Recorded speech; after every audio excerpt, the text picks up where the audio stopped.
ya maaf. Ini kan banyak yang bilang psikologis anak-anak terganggu segala macam dengan ya keributan-keributan. Sampai di Instagram gue baca gini, anak-anak pada gak gilanya udah syukur tuh. Nah itu. Itu narasi deterjen. Oh itu narasi deterjen itu. Karena literasi dia kurang. Itu narasi daripada deterjen. Tapi Pak De, maksudnya anak-anak sebetulnya gimana kondisinya? Kalau Pak De kan tahu Bang. Jadi begini ya, ini aku mau cerita sesuatu yang belum ada di podcast lain. Musik. Setahun yang lalu gue memutuskan mau cerai sama Mulan. Hah? Serius nih? Serius? Tahun yang lalu, setahun yang lalu. Ini belum pernah di mana-mana Pak De? Belum. Tadinya hampir mau cerai. Oke. Kenapa? Ya kenapa gak usah ceritain? Oke. Lu juga terlalu dalam. Iya.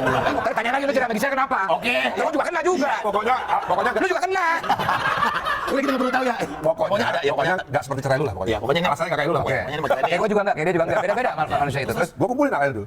Gue kumpulin akhirnya dulu. Gue cerita dong. Saya mau cerai sama Andi Mulan. Anti Mulan, Mami Mulan. Itu memang anak-anak itu memang hatinya lembut ya. Ya. Si Al tuh mau netesin air mata sama dulu. Bukan menetesin air mata karena gue mau pisah sama Mulan, bukan. kalian bilang lu akan sendiri. Bukan. Karena Mulan mengalami lagi. Bukan. Karena apa sih Pak De? Mereka nggak kuat melihat Safia sama Ali. Aduh. Oh iya, adanya ya. Harus ngalamin apa yang mereka alamin dulu ya. Oke, terus Pak De? Aku jelaskan sama mereka. Karena aku sering nonton film Hollywood sama mereka ya. Gua setel film Hollywood judulnya tau nggak apa? Alexander the Great. Alexander the Great. Di situ ada adegan ketika Apollo. Lu ada satu scene, gua setel lihat 3 anak tuh gua setel.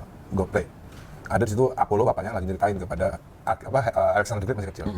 Tidak ada kemuliaan sesuatu great tanpa suffering, tanpa agony, tanpa penderitaan. Jadi hidup tuh nggak mungkin sempurna. Kalau ayah sama bundamu itu tetap bersatu, Malah terlalu sempurna. Dan belum tentu kamu bisa semandiri ini sekarang.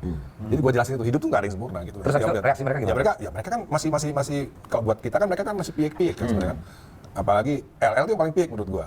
Jadi mesti banyak masukan, mesti banyak literasi yang dimasukin, mesti banyak pengetahuan yang di ini supaya nggak terlalu gimana gitu loh, supaya mereka dikasih dewasa. Nangkepnya mungkin lebih cepat kan buat anak-anak kan. Iya dong. Iya. Setelah memutuskan mau tapi nggak jadi. Ya Mulan ini sadar bagaimana harus menjadi perempuan itu harus sadar. I am the man.